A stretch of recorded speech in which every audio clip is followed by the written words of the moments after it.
저런 사기 누가 당할까? 그렇지만 내가 당하면 100%입니다. 그러니까 내가 귀신이 씌었나봐. 어떻게 내가 사기를 당했지? 이런 상황이 온다 해도 나를 지킬 수 있는 방법. 사기 당하기 전에 노인 전용 계좌, 노인 전용 통장을 개설해 두시기 바랍니다. 8가지 방법 하나하나 알려드릴 테니까 소중한 내 돈 지키려면 오늘 이 영상은 끝까지 꼼꼼하게 체크하시기 바랍니다. 여기에서 잠깐만요. 또 다른 정보 잠시 확인하고 넘어가겠습니다. 노인건강지원금 160만 원도 신청하십시오.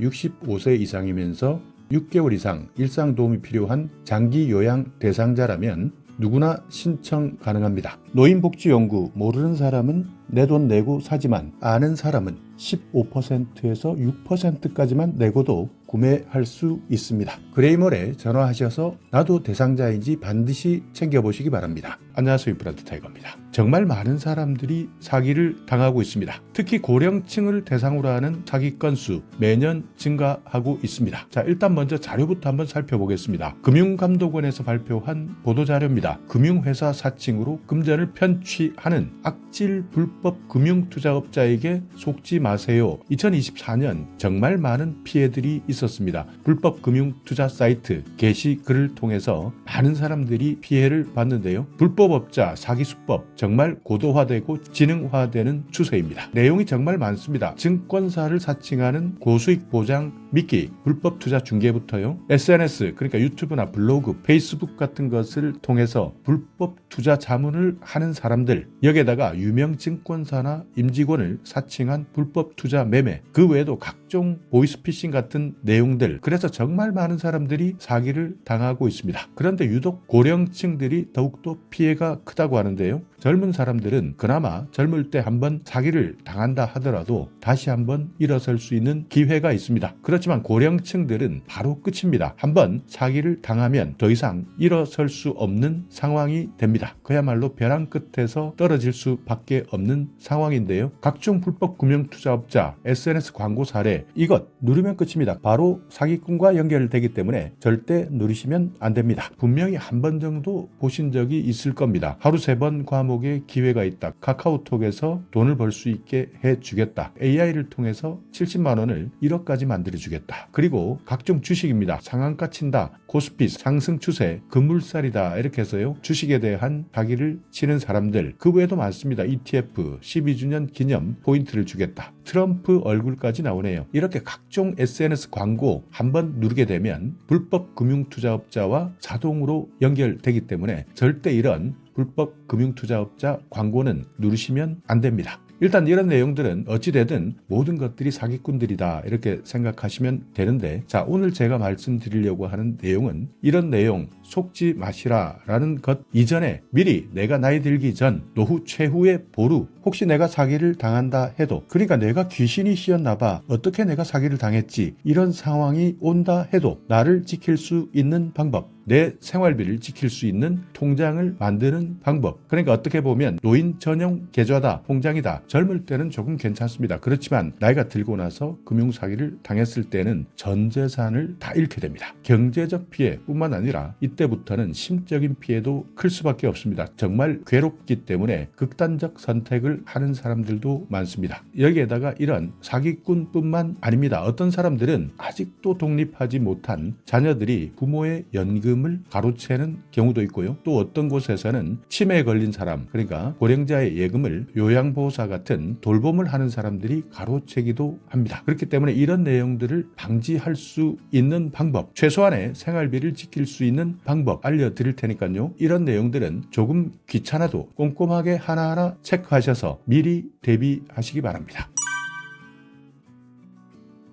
자, 첫 번째입니다. 국민연금 안심통장입니다. 압류를 방지할 수 있는 통장인데요. 국민연금은 법적으로 압류를 못하게 되어 있습니다. 그렇지만 국민연금을 받아서 어떤 사람들은 일반 통장에 넣어두는 사람들도 있습니다. 이렇게 되면 이 돈이 국민연금인지 아닌지를 구분할 수가 없습니다. 이때 통장에 혹시 압류가 들어오는 경우 많습니다. 그렇지만 이 돈 못 뺀다, 이 돈은 연금이다, 이것을 직접 소명해야 되는데 이것 쉽지가 않습니다. 이 돈이 진짜 국민연금인지 아니면 그냥 돈인지 이것을 어떻게 소명해야 되는지 어려운 경우도 많은데요. 이때 사용할 수 있는 게 국민연금 안심통장입니다. 분할연금, 유족연금, 장애연금, 반환 일시금을 입금할 수 있고요. 일반 자금은 입금할 수 없습니다. 한 번에 이체할 수 있는 금액 정해져 있는데요. 최저 생계비 수준입니다. 지금까지는 185만 원까지인데 이 금액은 매년 조금씩 변동이 될 수 있으니까 일단 최저 생계비 수준 185만 원까지 국민연금 안심통장에 입금할 수 있다. 이체할 수 있다. 그리고 출금할 때는 일반 통장과 같습니다. 자유롭게 사용할 수 있는데요. 지금 현재 가입자 아직까지 많지 않습니다. 2022년 기준으로 봤을 때는 약 32만 명 정도밖에 가입하지 않았다고 하기 때문에 혹시 만약 내가 국민연금을 받으면서 혹시 법적으로 압류를 받아서 내 노후 생활 갑자기 빈곤해질 수 있다, 곤란해질 수 있다 하시는 분들은 국민연금 안심통장 반드시 개설해 주시기 바랍니다. 자, 두 번째입니다. 행복지킴이 통장이라는 것도 있습니다. 행복지킴이 통장은 수급자 전용 압류 방지 통장입니다. 기초연금이나 기초생활보장 수급자에게 지급되는 수급금만 입금할 수 있습니다. 그러니까 이 통장은 기초연금을 받으시는 분들이라면 이 돈은 무조건 지켜야 되겠다 할 때 행복지킴이 통장 개설하시면 되는데 그 외에도 야외 육체 노동이 많은 사람들이 있습니다. 특히 농민 같은 경우에 정책보험도 입금 가능한데요. 혹시 귀농을 하셨다, 농업인이다 하시는 분들은 농업인 NH안전보험, 보험금도 행복지킴이 통장으로 입금 가능하다 기억해 두시기 바랍니다. 행복지킴이 통장 가입하실 때는 주민센터에서 수급자 증명서입니다. 그러니까 기초연금 받고 있다 수급자 증명서를 발급받으시고 은행에 방문해서 행복지킴이 통장을 개설하시면 되는데 이후에 주민센터에 이 통장을 수급금 입금 계좌로 변경하셔야 됩니다. 그러니까 일단 이 통장을 발급만 받고 주민센터에 변경 신청을 하지 않게 되면 아무런 소용이 없겠죠. 그렇기 때문에 반드시 행복지킴이 통장 개설하셨다면 수급금 입금 계좌 변경 신청 하셔야 된다는 것 까먹으시면 안 됩니다. 자, 다음은 주택연금 받으시는 분들 기억해 두셔야 됩니다. 주택연금 지킴이 통장이라는 것이 있습니다. 주택연금을 받고 있다면 압류를 방지할 수 있습니다. 최저 생계비 수준 185만 원까지 압류를 방지할 수 있는데요. 185만 원 이상 연금을 받는다면 주택연금 지킴이 통장 이 계좌로 넣어두시면 되고요. 초과되는 금액이 있다면 일반 계좌에 나누어서 넣어두시면 됩니다. 그러니까 만약 주택연금 내가 받을 수 있는 주택연금 금액이 185만 원을 넘어가게 되면 일단 185만 원까지는 주택연금 지킴이 통장 계좌에 들어가고 이 돈은 아무도 손댈 수 없습니다. 그 외 나머지 금액에 대해서는 일반 계좌로 입금되기 때문에 이 부분 반드시 기억해 두셔야 합니다. 아직까지 주택연금 지킴이 통장 모르셨던 분들은 가까운 주택금융공사 지사를 방문하시거나 전화하시면 됩니다. 주택연금 전용계좌 이용대상 신청을 하겠다. 주택연금 전용계좌 이용대상 확인서를 발급한 다음에 주택연금을 받는 계좌 은행을 방문하시면 됩니다. 여기에서 주택연금 지킴이 통장을 개설할 수 있는데요. 입금하는 금액은 한도가 있지만 잔액이 있다면 한도 없이 유지할 수 있고요. 출금이나 이체도 자유롭게 사용할 수 있습니다. 농민 같은 경우에는 농지연금 지킴이 통장을 개설하시면 됩니다. 농지연금 제도는 고령 농가입니다. 나이가 많은 농민, 소득 안전망 확보를 위해서 영농 경력, 그러니까 농업인으로 경력이 5년 이상이고 만 65세 이상 농업인이 소유하고 있는 농지를 담보로 받는 연금입니다. 농지연금 지킴이 통장 NH농협은행에서 가입할 수 있고요. 지역농협이나 축협에서도 가입할 수 있습니다. 일단 먼저 압류방지 통장을 개설하신 다음 농지연금에 가입하면서 이 통장으로 연금 수급을 신청하면 됩니다. 기존의 농지연금을 가입하고 있는 사람들은 통장을 먼저 개설하고 농어촌 공사에 계좌 변경을 요청하시면 됩니다. 안심통장과 마찬가지입니다. 185만 원까지 입금할 수 있습니다. 그 외에도 각종 기타 압류 방지 통장들이 있는데요. 실업급여를 받으시는 분들, 구직급여나 연장급여, 구직 촉진 수당 같은 것을 받는 분들, 이 돈을 지켜야 되겠다. 이 돈은 절대 무슨 일이 있어도 압류되면 안 된다 할 때는 실업급여 지킴이 통장 신청하시면 되고, 공무원 같은 경우에는 공무원연금 평생안심통장이라는 것이 있습니다. 이 통장 개설하시면 되고요. 국방부, 그러니까 군인들 장병급여 안심통장, 국방부 압류 방지 통장이라는 것도 있고, 산재보상 수급자 같은 경우에는 희망지킴이 통장, 자영업자나 소상공인 같은 경우에는 노란우산 공제라는 제도가 있습니다. 또 퇴직하신 분들, 아니면 퇴직 예정자, 퇴직금 압류를 보호할 수 있는 통장, 퇴직연금 통장인데요. IRP 계좌를 활용하시면 됩니다. 퇴직금을 일반 통장으로 받으면 압류 위험이 있지만 IRP 통장에 넣어둔 퇴직금은 압류할 수 없기 때문에 IRP 계좌, 퇴직연금 통장으로 알려진 IRP 계좌 잘 활용하시면 됩니다. 그 외에도 여러 가지 서비스가 있습니다. 금융사기 예방 서비스인데요. 카드 대출 금융사기가 걱정된다. 이런 사람들 지정인 알림 서비스를 신청하시면 됩니다.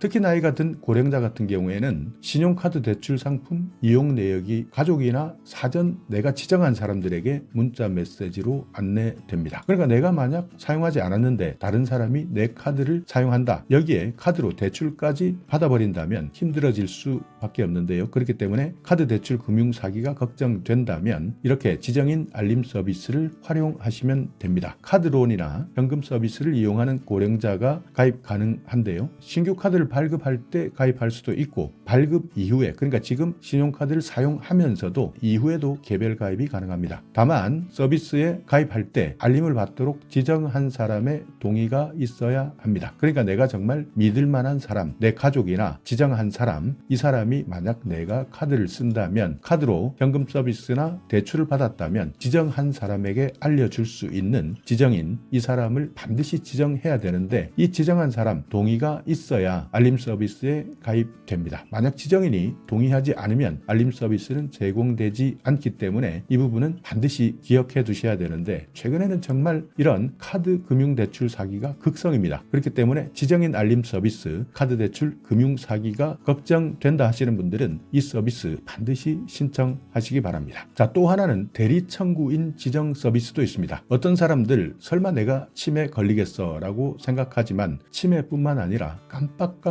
까먹는 사람들도 많습니다. 나이가 들면 기억력이 감퇴할 수밖에 없는데요. 나이가 들면서 보험금을 받아야 할 경우도 많습니다. 그런데 이렇게 깜빡하거나 치매 때문에 보험금 수령이 걱정될 때는 내가 직접 받지 않아도 됩니다. 마찬가지 믿을 만한 사람, 대리인이 청구할 수 있는 지정 서비스가 있는데 보험 수익자가 치매나 의식불명, 중대질병 때문에 직접 보험금을 청구할 수 없을 때 사용할 수 있는 서비스입니다. 대리 청구인이 대리로 보험금을 신청할 수 있는데 이 대리 청구인은 치매보험, 자동차보험 이런 여러 가지 보험입니다. 그러니까 생명보험도 해당되고 손해보험도 해당되는데 치매보험 같은 경우에는 계약을 할 때 원칙적으로 대리 청구인을 지정하도록 되어 있습니다. 그렇지만 서비스 적용 가능 상품이나 지정 대리 청구인의 범위는 보험회사마다 제각각이기 때문에 반드시 내가 현재 가입하고 있는 상품 어떻게 가입되어 있는지 이 내용은 보험회사에 한번 문의하셔야 됩니다. 그리고 대리 청구인에게 보험회사가 보험금을 지급하고 나서 이후에 내가 정신 차렸다. 그러니까 의사 능력을 회복했다 하실 때 이때 보험금을 다시 청구하게 되면 보험회사는 이미 보험금을 대리 청구인 그러니까 가입자가 지정해 놓은 대리 청구인에게 이미 보험금을 지급했기 때문에 다시 지급할 의무가 없다. 재지급 의무가 없다는 점 이 부분도 기억해 두셔야 합니다. 그렇기 때문에 대리 청구인을 지정할 때는 미리 이 사람 정말 믿을 만한 사람인가 내가 신뢰할 수 있는 사람인가 신중하게 따져보고 대리 청구인을 지정하셔야 됩니다. 자, 또 하나 보이스피싱 지킴이라는 서비스가 있습니다. 금융감독원에서 운영하고 있는 서비스인데요. 도대체 어떤 식으로 사람들을 유도하는가 이런 각종 다양한 정보들을 공유하고 보이스피싱을 당했을 때 어떻게 해야 하는지 안내해주는 서비스 이런 보이스피싱 지킴이 서비스도 있기 때문에 금융감독원 보이스피싱 지킴이 서비스 이 내용도 잘 활용하시면 금융사기에 대비할 수 있습니다. 자, 지금부터 또 한번 들려드릴 테니까요. 아마 들으신 분들도 있을 겁니다. 보이스피싱 사기꾼들 어떻게 사기를 치느냐 이 내용 나는 정말 당하지 않겠지 결국 사기당하는 경우도 많기 때문에 실제 사기꾼들의 목소리 들어보신 분들은 여기까지만 시청해 주시면 되겠고요. 아직까지도 들어보지 않았다 하시는 분들은 이 사람들 목소리 다시 한번 확인해 보시기 바라겠습니다. 자, 첫 번째 검찰청을 사칭하고 있는 여자의 목소리입니다. 네, 여보세요? 네, 씨 본인 되십니까? 네, 어디시죠? 네, 서울중앙지검이고요. 저희 쪽에서 발부해드린 공문장 혹시 못 받으셨어요? 네, 못 받았는데요. 저희가 세 차례 걸쳐서 공문장을 발부해드렸고요. 네, 본인이 저희 검찰청으로 출석해두지 않으셔서 이제 연락을 드린 겁니다. 제가 주소지 다시 한번 확인할게요. 본인 주소지 먼저 확인하겠습니다. 안산시 맞세요? 어디시라고요? 서울중앙지검 특수부에서 연락드린 겁니다. 이유가 뭔데요? 갑자기? 그러니까 저희가 사건 조사 중에 씨 개인정보가 나와서 네, 조사차 연락을 드린 거고요. 혹시 통화는 가능하십니까? 주소 이전할 뻔했네? 그 주소 아니거든요? 주소 이전을 했다고요? 네. 본인 그러면 안양시 본인 근무지이세요? 회사도 옮겼어요. 언제 거죠? 지금 얘기하시는 게? 네, 저희가 2021년도 사건 조사 중에 네, 본인 개인정보가 나온 거예요. 근데 어떤 조사인지 말씀해 주셔야 될 것 같은데. 갑자기 왜- 통화는 가능하십니까? 내용을 문자로 보내주실 수 없나요? 좀 바빠가지고. 문자로는 안 되시고요. 제가 소환장 등기로 발부해 드릴 건데요. 그럼 주소지 다시 한번 확인해 주시겠어요? 어떤 것 때문에 그러신지 얘기를 좀 해주시겠어요? 그 내용이 뭐 어떤 건데요? 사건 내용에 대해서는 제가 네, 설명드릴 거고요. 그러면 통화 가능하시다고 하시면 네, 제3자 없는 네, 조용한 곳으로 자리 이동 부탁드릴게요. 지금 조용한데 어떤 된 거라시죠? 현 시점부터 그럼 모든 통화 내용 녹취로 진행될 겁니다. 제3자의 목소리나 잡음이 섞여 드시면 선거채택 어려우세요. 이 점 유의해 주시고, 네. 본 사건은 사건 자체가 엠바고 사건이시고요. 아직까지는 뉴스나 언론에 보도가 안 된 사건이시고 종결된 사건이 아니다 보니까 제3자에게 본 사건에 대해서 유포 발언권이 없습니다. 그래서 말씀드리는 거고요. 우선은 제가 사건 내용 설명 후 저희 검찰청 홈페이지에서 관련된 사건 소장 전부 유관으로 확인 도움 드릴 거예요. 네, 어떤 거 때문에 그러신지 좀. 일단 내용부터 간략하게 전달하겠습니다. 네. 네, 2022년 3월부터 6월 말까지 강남구에 위치한 를 포함한 총 7곳이 오피스텔에서 성매매 알선 및 불법 자금 은닉 건으로 주범 김창호를 검거를 했는데요. 본인 혹시 김창호라는 인물에 대해서 아십니까? 아니요. 그러니까 본인이 성매매를 했다는 게 아니시고요. 저희가 성매매 단속 중에 네, 김창호를 검거하는 당시 다량의 차명 계좌와 공인인증서가 들어있는 USB를 압수를 했고요.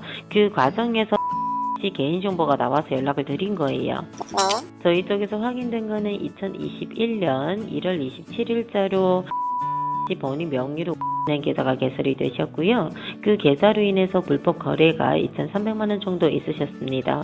발급받은 지점은 경기도 광명시 출산 지점에서 발급받은 거로 확인이 되시고요. 근데 인터넷 뱅킹으로 안 뜨던데요. 다른 계좌는 안 뜨는데요. 그러니까 현재 이 통장이 대포 통장으로 개설이 되신 거고요. 그래서 확인이 안 되실 거예요.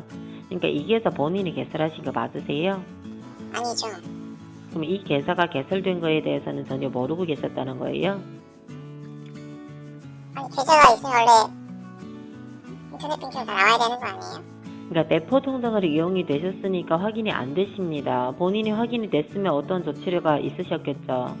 그러니까 제 명의로 된 거는 통장에 다 나오는 인터넷 뱅킹 나오는 걸로 알고 있는데 제가 한번 은행 한번 연락을 해볼게요. 그러면. 그러니까 해보시고 그럼 저한테 연락 주세요. 네, 다음은 보이스피싱범 치고는 조금 훈련이 덜 된 사람인데요. 아직까지 연변 사투리가 그대로 많이 묻어나는 목소리입니다. 함께 들어보시죠. 검찰이라면 증이 다 있는 걸로 알고 있는데 그렇죠. 그러니까 지금 이 사건이란 거는 본인 함부로 하는 게 아닙니다. 지금 본인을 위해서 말씀드리는 건데 지금 녹취가 되고 있습니다. 저도 역시 중이고 네네네. 제가 말씀드리고 싶은 거는 담당 검사님의 신분이 증명될 수 있도록 사원증이나 이런 걸 한 번만 보여달라는 말입니다. 그거는 보내드릴 수 있는 거죠. 일단은 보내드릴 수 있는 건데 지금 바로 한 번만 보내주실 수 있을까요? 네네 그래도 되는 거고요. 일단 이렇게 합시다. 일단 네. 지금 사건이 지금 접수가 돼서 지금 확인차 연락드린 건데 네. 본인께 자꾸 이렇게 이렇게 협조 안 하시면은 본인 앞으로 이제 출석 요구서 보내드려가지고 본인도 직접 확인해 주시고 그리고 저희 쪽에서 이제 다시 연락드릴 겁니다. 제 핸드폰이나 이메일 번호로 혹시 어떤 사건인지에 대해서 제가 담당자지 않습니까? 그러면은 그 사건에 대해서 좀 알려주시거나 본인한테 연락드린 이유가 지금 바로 이거입니다. 접수가 돼서 지금 이렇게 본인한테 알려주려고 지금 확인차 연락드린 건데 자꾸 이러시니까 저희들도 지금 본인한테 어떻게 도와드릴 수 있는 방법이 없는 겁니다. 지금 본인도 이번 사건에 대해서 일단 잘 들어주시고 이번 사건에 대해서 이해를 이제 해주시길 바랍니다. 무슨 말인지 이해되신 겁니까? 네. 어떤 일인지는 잘 전부 알고 있으니까 현장에서도 이런 하고 체크카드가 발견이 됐고 그리고 본인 앞으로 이런 그 대파폰이 지금 발견이 된 상태인데 이런 체크카드를 뭐 지금 뭐 사용하고 계시는 중입니까? 아니요, 따로 사용은 안 하고 있는데요. 안 하시고 이것도 지금 그 범죄자를 검거할 당시에 본인이 명의가 지금 도용이 돼가지고 본인한테 지금 확인서 연락드린 겁니다. 이래신 겁니까? 이나 연락을 한번 취해볼게요. 네, 그리고 녹취 상태에서 본인께서 말씀하신 모든 부분을 이제 녹취 기록에 남길 거고 증거로 채택을 할 겁니다. 그러니 본인이 피해자라 하신다면 거짓없이 있는 그대로 이제 사실만 말씀하시면 되는 거고요. 네. 자, 그럼 지금부터 이제 피해자 입증조사를 진행하겠습니다. 저는 서울중앙지검 기능범죄 수사일부 김태호 검사입니다. 자, 먼저 본인 확인부터 하겠습니다. 성함이 어떻게 되십니까? 안녕하세요. 네, 뭐라고요? 여보세요. 아니, 성함이 어떻게 되시냐고요? 말씀드렸잖아요. 뭐라고요? 안녕하세요. 야, 이 정말 죽이고 싶어. 검사님 이렇게 욕을 하시면 됩니까? 꺼져. 네, 세 번째입니다. 이번에도 보이스피싱 사기범 아마추어 냄새가 많이 나는데요. 피해자가 이미 알아버린 것 같습니다. 함께 들어보시죠. 피의자인지 아니면 개인정보 유출로 인해 피해를 본 피해자인지 이 부분을 확인하려고 연락드린 거고요. 아, 그래요? 검사에 출석을 해야 되나요? 네, 그러니까 출석 요구서를 보내드릴 테니까 48시간 이내로 오시면 되시거든요. 알겠습니다. 금요일에 제주도 가야 되는데 어떡하죠? 출석 요구서를 받으시고 48시간 이내로 서울중앙지검으로 오시면 되신다고요. 오늘 가도 될까요? 오늘 오셔도 되시고요. 제가 지금 부산에 있거든요. 도착해도 저녁인데 제가 아직 그리고 네. 수능 끝난 지 얼마 안 돼서 부모님한테 일단 연락을 드리고 제가 이런 적이 처음이라 가지고 네, 그리고 지금 이 출석 요구서를 받으시고 48시간 이내로 오셔도 되시고요. 네. 그리고 두 번째는 그 녹취로 증거물로 남겨서 피해자 입증을 도와드릴 수도 있거든요. 녹취로 피해자 입증이요? 네네. 제가 금요일에 제주도 4박 5일로 예약이 되어 있거든요.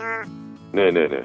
그럼 그걸 취소를 해야 되나요? 예, 그러니까 지금 전화 드린 이 이유는 지금 이번 사건이 지금 본인이 이번 사건하고 무관하다는 것을 피해자라는 것을 입증을 하셔야 되시는 상황이고요. 피해자 입증을 해야 돼요? 네, 그러니까 지금 무슨 뜻이냐면은 사건 현장에서 본인 명의로 된 증거물이 발견됐기 때문에 지금 본인은 피의자도 아니고 가해자도 아니고 지금 피조사자 신분이거든요. 네. 그러니까 사건 현장에서 본인 명의로 된 증거물이 발견됐기 때문에 나는 이번 사건하고 무관하다는 것을 입증을 하셔야 되시는 상황이라고요. 알겠습니다. 예, 그러니까 지금 제가 전화 드린 것도 지금 녹취폰으로 지금 전화 드린 거고요. 그러니까 지금 출석 요구서를 받으시고 48시간 이내로 서울중앙지검으로 오셔도 되시고요. 그리고 두 번째는 지금 녹취로 증거물로 남겨서 피해자 입증을 받으셔도 되신다. 그런 뜻이거든요. 그래요? 그럼 굳이 출석을 안 해도 되는 거네요? 네, 그러니까 지금 전화 드린 것도 지금 이 녹취로 증거물로 남겨서 본인이 피해자라는 것을 입증을 하셔야 되시면 상황입니다. 그 전에 질문 드릴 게 있는데 서울중앙지검이라는 서울중앙지검 공식 전화가 아니라 이 개인 폰으로 연락을 드린 이유가 뭐죠? 그러니까 지금 녹취폰으로 녹취폰이라서 그런 거예요? 네네. 그리고 지금 전화 외에는 제가 따로 연락받은 게 없는데 서울중앙지검 사칭하는 걸 수도 있잖아요. 그럼 그건 어떻게 그러시면은 지금 본인이 뭐 의심하시니까 그런 출석 요구서를 그냥 보내드릴게요. 일단 계속 전화 좀 진행해주세요. 제가 출석하기 어려워가지고 보내주시고 일단 메시지로 중앙지검이라는 확실히 믿을 만한 거를 문자로. 네, 알겠습니다. 네. 알겠습니다. 네, 네 번째입니다. 이번에는 정말 완전 초짜 보이스피싱 사기범인데요. 목소리에서 이미 의지가 꺾인 것 같습니다. 보이스피싱 사기범이 오히려 불쌍해지는 목소리입니다. 본인께서 뭐 어떤 생각으로 협조 못하는지 그 부분에 대해서는 다르게 저희 쪽에서 판단할 수도 있고 그 구속영장 집행할 수도 있으니까 그러면 본인 지금 통화가 안 되시고 지금 그러면 아마 내일 제가 오전 중에는 출근하는데 소환을 해서 그 상황 따라서 뭐 대면 조사 아니면 구속 수사도 될 수도 있는 상황이거든요. 근데 제가 여쭤보고 싶은 게 이거는 그냥 어떤 사건인지 보는 거잖아요. 그죠? 일단 본인 명의로 된 계좌도 그렇고 일단 본인 앞으로 된 사건 공문도 일단 확인은 하셔야 되잖아요. 그거는 제가 나중에 시간 나면 할 테니까 나중에 확인해 되는 거잖아요. 지금 녹취하고 계신 거예요, 그죠? 예. 계속 이어서 해주세요. 이건 잠깐 쉬었다가 어떤 사건인지 알아야 되니까 이렇게 안내해 주신 거잖아요, 그죠? 그냥 내가 조사 받으려니까 난 죄 없어요. 없는 건 아는데 아예 그러면 내일 오전에 지금 어디 지금 있잖아요. 그 지금 일단 오늘 소환서 보내드릴 테니까 본인께서 그 확인하시고 내일 오전에는 시간 내셔서 직접 출석하시면 됩니다. 그러면 지금 유선상으로 조사할 필요 없습니다. 와서 대면 조사 내일 오전으로 제가 그렇게 해드릴게요. 소환장 일단 발부해드릴게요. 사건 조회랑 이게 뭔 상관이에요, 이게? 사건 조회 내가 나중에 봐도 되는 거잖아요. 아니 본인 성함이랑 그 계좌 거래 내역서에 본인께 확인할 부분도 있고 절차 과정이 지금 안 되시잖아요. 지금 본인께서 지금 협조 아니 절차가 지금 틀어졌잖아요. 그러면은 하세요. 내일 토요일인데 근데 돼요? 예, 내일 오전 저희가 오전까지 근무는 합니다. 5시 전으로는 아마 소환장은 확인되실 거고요. 그러면 본인이 확인하시고 내일 오전 중으로 출석해서 일단 대면 조사 받으면 됩니다. 그러면 지금 유선상으로는 지금 안 된다니까 저희가 어쩔 수 없이 소환 조사 해야 된다고 제가 이렇게 말씀드리는 겁니다. 궁금한 게 있는데요. 네, 말씀하세요. 알려주신 홈페이지 들어갔는데 공지사항 보려고 눌렀는데 아예 안 넘어가지는데 어떻게 해야 되는 건가요? 그거는 신경 안 써도 됩니다. 이거는 저희가 연루된 분들 많으니까 그 조사 대상으로 최대 빠르게 본인들께 사건 공문이랑 이 부분 확인을 위해서 지금 이게 엠바고 사건이잖아요. 네. 그래서 지금 이게 엠바고 사건이라서 이렇게 조사하는 과정입니다. 그건 신경 안 써도 됩니다. 근데 과학수사부 6월호라고 되는 거 보고 싶어서 그러는데 이것도 다 클릭만 되고 아예 아무것도 안 나와서요. 그러니까 일단 지금 그 이유랑 이제 그 부분을 제가 이제 결과 나온데도 연락드려서 알려드릴게요. 지금 좀 바빠서요. 네. 네, 5번째입니다. 비교적 보이스피싱범 전문성이 높아 보이는데요. 그렇지만 피해자도 당할 사람이 아닙니다. 자, 함께 들어보시죠. 여보세요? 네, 여보세요? 혹시 본인 되십니까? 네네. 예, 저는 서울중앙지검 최진우 사무관입니다. 네, 안녕하십니까. 예, 지금 연락드린 게 다름이 아니라 이제 성매매 특별법 위반 및 불법 자금 원익건으로 몇 가지 조사차 연락드렸습니다. 안녕하십니까. 네, 지금 가면 예, 현 시점부터 이제 모든 통과 내용은 다 녹취로 진행되기 때문에 제3자의 목소리나 자범이 섞이게 되면 정말 채택을 어려우십니다. 네네. 현재 근무 중이세요? 자택이세요? 근무 중입니다. 예, 잠깐 단독진 공간으로 자리 이동 가능하십니까? 네, 지금 이동했습니다. 네, 지금 주변에 소음이 들리시는데요. 이게 지금 공항 내부라 소음이 조금 있어서 네. 공항 내부시고요. 네네. 예, 우선 이제 본 사건 같은 경우에는 이제 종결된 사건이 아니다 보니까 이제 민감한 사항이 많고 사건 자체가 엠바고 사건으로 지정됐기 때문에 사건 내용을 이제 유출하실 경우 3년 이하의 징역이나 700만 원 이하의 벌금형 처벌 가능하다는 점 인지 부탁드립니다. 네.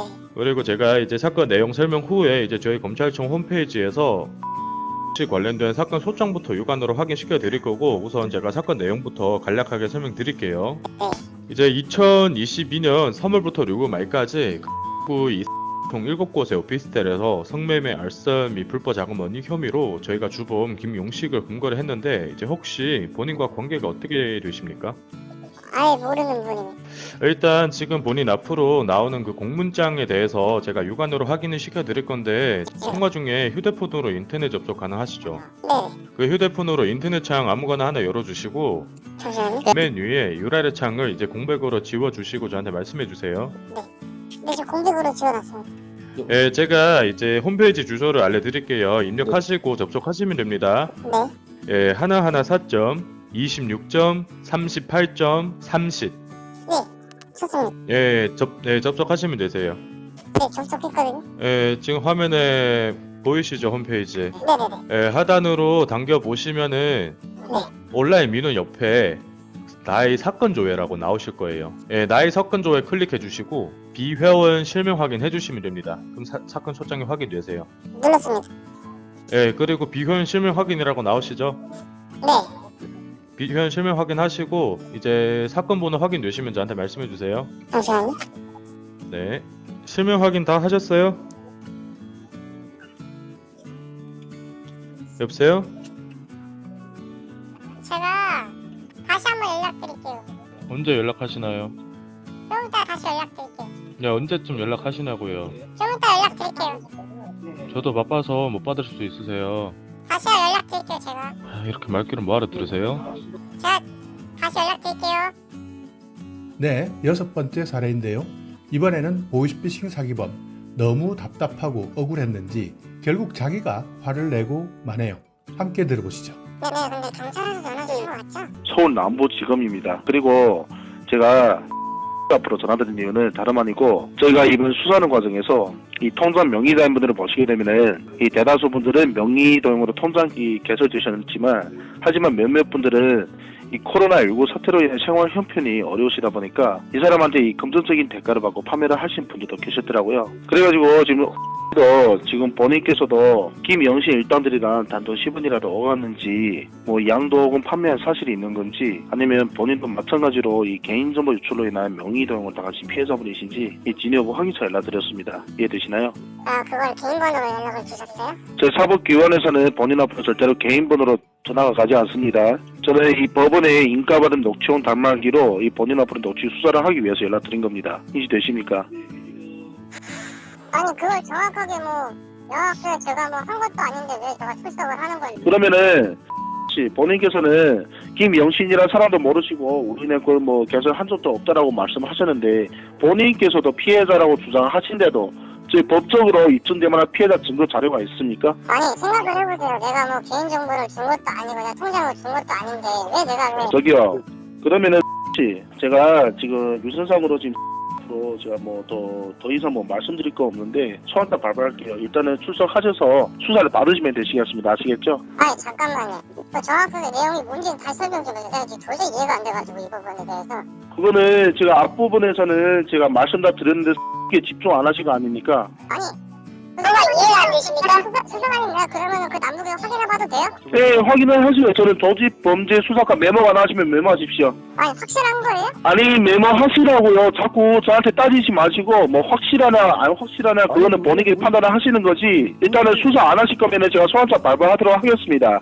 그 나오셔서 수사를 받으시면 되지 않습니까? 아닌가요? 보이스피싱 하도 많아서 의심이 돼서 제가 돈 달라고 하셨습니까? 개인정보 여쭤봤습니까? 왜 이렇게 화를 내세요, 저한테? 아니, 화를 낸 게 아니라 본인 사건이지 제 사건입니까? 저희도 바쁩니다. 그리고 이 사건이 아니고 전국적으로 많은 분들이 지금 연루가 돼 있다 보니까 저희도 많이 바쁘십니다. 아니, 왜 이렇게 화를 내세요? 저 바쁜 건 이해해요. 지금 저한테 지금 따지지 않습니까? 하나하나. 제가 돈 달라고 하셨습니까? 아니, 소속이랑 그러면 저한테 문자로 보내주세요. 네, 메모하시라고요. 지금 메모하시라고요. 그리고 제가 출석 영수서 보내드릴게요. 메모하세요, 일단은. 아니, 문자로 보내주세요. 제 핸드폰 여기까지 문자가 되신데. 아, 싸가지가 없네, 저 소환자 발부하겠습니다. 자, 오늘 영상 여러분께 조금이나마 유익한 정보가 있었다면요. 오늘도 구독 그리고 좋아요 부탁드리겠습니다.